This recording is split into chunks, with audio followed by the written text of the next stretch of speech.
one of my all-time favorite.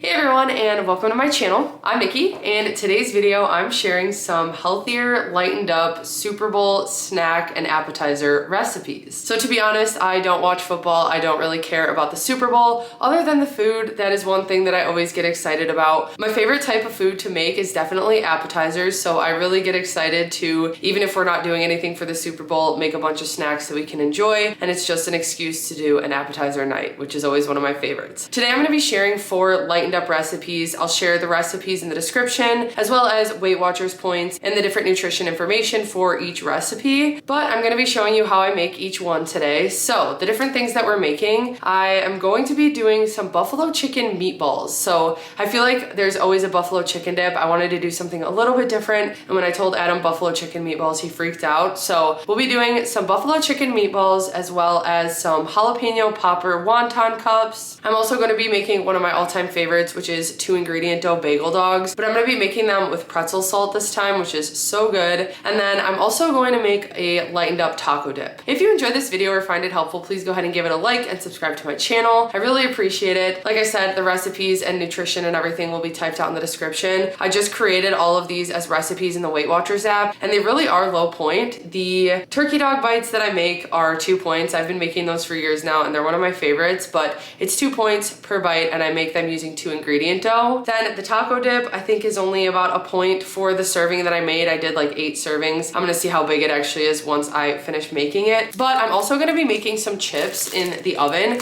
So these are just some corn tortillas. I'll cut them up, spray them with some nonstick olive oil spray, add some salt. And usually I like to cook them in the air fryer, but because I'm making a bigger batch of them today, I'm just gonna pop them all in the oven while I'm making everything else. Then the wonton cups came out to 1 point each, and then actually the buffalo chicken meatballs, I think it's like 3 or 4 for 1 point on WeightWatchers. So I'm excited to share these with you guys. I hope you enjoy them, and let's just go ahead and get started cooking.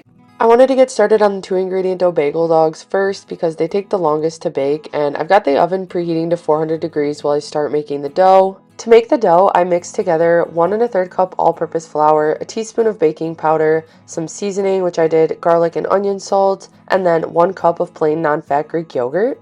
Then, using my food scale, I divide it into equal portions, and I want to get 16. It comes out to about 1 ounce per serving. And for this, you can use turkey dogs or any sausages you like. My favorite are these turkey cheddar dogs. I just cut them up into 4 equal pieces, and then I've got the dough that I kind of just knead with my hand, kind of flattening it out. Then I take one of the pieces of turkey sausage and I just wrap it with the dough. I kind of roll it around in my hands so that there's no openings, so that when it bakes, it kind of stays sealed. And some of them will pop open, it's not a big deal.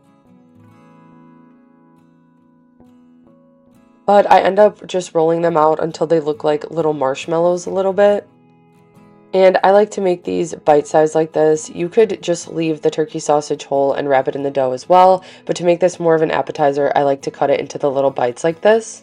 Then I just crack an egg into a bowl and whisk it for a second until it's combined, and I can use it as an egg wash. I use a pastry brush and just brush the egg wash onto each bite. I only do a few at a time so that it doesn't dry up too quickly and the salt sticks better.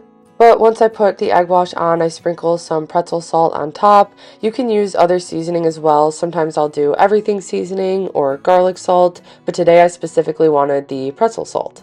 Then once I'm done adding the salt to these, I pop them in the oven at 400 degrees Fahrenheit. I let them bake for about 10 minutes, then I flip them around and do another 8 to 10 minutes or so until they're nice and golden. Then while those are baking in the oven, I get started on the jalapeno popper wontons. So I've got a pack of light Laughing Cow here. I unwrap all 8 wedges and then I just pop it in the microwave for about 30 seconds to make it a little bit easier to mix with the other ingredients. Then the other ingredients that I add to this are some chopped up jalapeno peppers. So I always wear gloves when I handle raw jalapenos like this. And if you want it a little bit more spicy, you can leave some of the seeds. I didn't want to make it too hot, so I cut all those out and then I just dice up the pepper. I could just smell that these ones were spicy while I was cutting them, so that's why I didn't want to add any extra spice to it. But I dice those up and add them to the light Laughing Cows. Then I've also got 2 slices of center cut bacon. I had prepped it a couple days ago, so it was already cooked, and I just chopped it up into smaller pieces. Once I add that in, I just use my food scale to weigh out a serving, which is about 1 ounce of reduced fat shredded cheese. And then I also add in some garlic salt as well as this jalapeno pepper seasoning I have. It adds a nice smokiness. I actually haven't gotten it in a while, so I don't know if they still make it. But any type of jalapeno seasoning works really well in this. Then I just mix everything together until it's nice and combined, and I've got wonton wrappers laid out on a tray. And I wasn't planning to weigh out the individual servings, but it actually worked out really easy to weigh out the amount that I had and divide that by the wonton wrappers I had, which was 15, and then I just put it all on the scale and reverse weighed to get an accurate portion for each bite. Then this part isn't usually a struggle, but for me today it was because of my nails. I kept poking through the wonton wrappers, but you pretty much just fold all four corners in and press it down onto the laughing cow, and then it will hold its shape. And I did spray this tray with some nonstick spray before I started doing this, but sometimes if the wonton wrappers are hard to work with, I'll use a little olive oil spray as well to kind of help me get them to stick together. You can also use water. But once those are done, I pop them in the oven at 400 degrees Fahrenheit, and these ones don't take as long. I did about 5 minutes and then kind of moved them around and rotated them and did another 5 or so minutes until they were nice and golden. To make the buffalo chicken meatballs, I start out with 2 pounds of lean ground chicken. Then I've got some of the egg from the egg wash before. I add 1 egg to that and mix that in. I also add a half cup of panko breadcrumbs and some different seasonings. So I added some ranch seasoning, onion powder, and garlic salt. And then I also diced up some green onions and added those to the bowl as well. I used my food scale to weigh out 2 servings or 2 ounces of light mozzarella cheese, and I just used the Trader Joe's brand. I put on some gloves and mixed the meat together until everything is combined. I also forgot I had this Kinder's buffalo seasoning, so I added a good amount of that in, and then just continued to mix it until it was all combined. So using my food scale, I weighed out equal portions, and I wanted to get 30 meatballs total. I think it was around 1.4 ounces per meatball, but what I did was just weigh out the whole serving and then divide that by 30. Then once I've got all of those weighed and portioned out, I've got a pan here that I sprayed with some nonstick spray, and it was actually heating up already, so you can see the nonstick spray started to overcook, but I went quickly rolling the meatballs and adding them to the pan. And I did crowd the pan a little bit. I didn't want to have to do 2 separate batches, but it worked well because I covered them and they ended up cooking perfectly even. And then I just kept an eye on them, moving them around every 3 to 4 minutes. Once they started browning on a side, I would just use my tongs to kind of flip them over, and I would just keep it covered to let them cook. While the meatballs were cooking, I started getting the tortilla chips ready. So I've got 6 corn tortillas here, and I cut them up to get 6 chips from each tortilla. I have a tray with parchment paper that I just spray with some nonstick olive oil spray, and then I lay all the chips out. I spray the chips with the nonstick spray and then add some garlic salt. I wish I had fresh lime because that also works really well on this, but you could use normal salt. I just like the extra flavor from the garlic. Then I flip each chip over, spray them again, and add a little bit more salt and pop them in the oven. Then getting started on the taco dip, I've got this big can of fat-free refried beans. I heat them in the microwave for about a minute, and then I started getting the Greek yogurt sour cream sauce made, which is a half cup of light sour cream, a half cup of plain non-fat Greek yogurt. Then I'm adding some cumin, onion powder, and onion salt. I also add in some Taco Bell mild sauce, and I just mix that together until it's all combined. Then I just put that aside and grab the refried beans out of the microwave. I season them with a little bit of garlic salt, cumin, and onion powder. I also found this garlic jalapeno seasoning that I thought would be perfect in the beans, so I mixed a little bit of that in as well. I've got this glass baking dish that is about 11.6 by 6.6 and 2 inches tall. I pour the entire bowl of refried beans into the dish, and then I just spread it out until it's pretty even.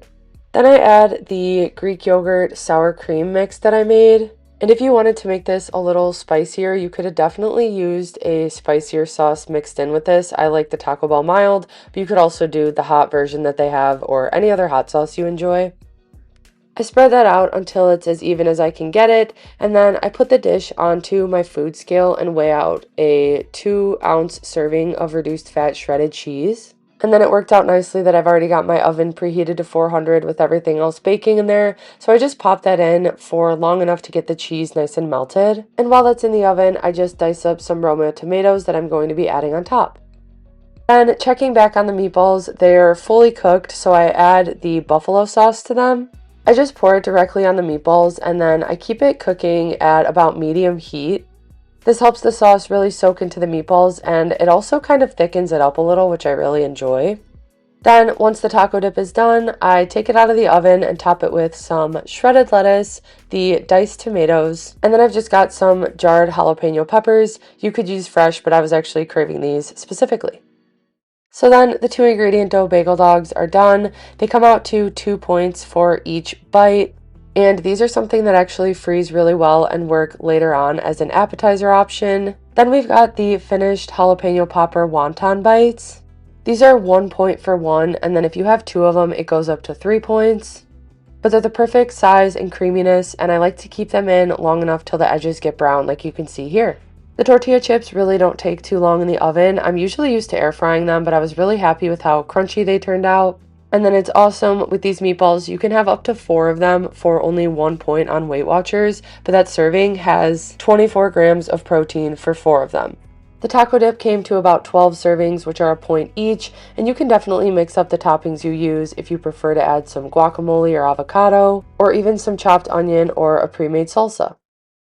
Okay, all of the appetizers are done. The buffalo sauce got a little messy. I was actually just noticed that my ring light has some buffalo sauce on it, but I'll clean that up. These turned out really good. They smell super buffalo-y, and like I mentioned before, you can have 4 of them for only 1 point on WeightWatchers. So here are my chicken meatballs. I'm also really happy with how the tortilla chips turned out. They are so crunchy, you can hear, and the salt stuck really nicely. I like to make these in the air fryer, but I might honestly just start making batches like this in the oven because these turned out really good. Those will be the chips for the taco dip that I made, which when I originally made the recipe, I said there were 8 servings here. I think this might be a little bit more than 8 servings, but this is also going to be a nice low point option, pretty much 1 point for the serving, depending on how many you decide to make out of this. Then I've got my bagel dogs that I topped with pretzel salt. These come out to 2 points for each bite, and one of them had some of the cheese start to ooze out, but these turned out nice with the 2-ingredient dough. And if you don't want to use the Greek yogurt, you can use cottage cheese. I like to just blend it up first. Then I've got my jalapeno popper wontons. Everything is done. Like I said, I'll have all the recipes in the description with the points and the nutrition information. I hope you guys enjoyed this video and try some of these out, maybe for your Super Bowl party. I like to indulge when I go to like Super Bowl parties or things like that, but sometimes it is nice to have a lightened up option that maybe you can even have a bigger portion of. And honestly, with all of these recipes, I don't think people can tell that they're healthy because they really do taste similar. If anything, I would say maybe the Greek yogurt in this, but you could also even just sub out the light sour cream and do no Greek yogurt if you're picky with that yogurt taste. That wraps up everything for this video. I hope you guys enjoyed it and found it helpful. If you did, please go ahead and give it a like and subscribe to my channel. I really appreciate it. Thank you so much for watching, and I'll see you next time.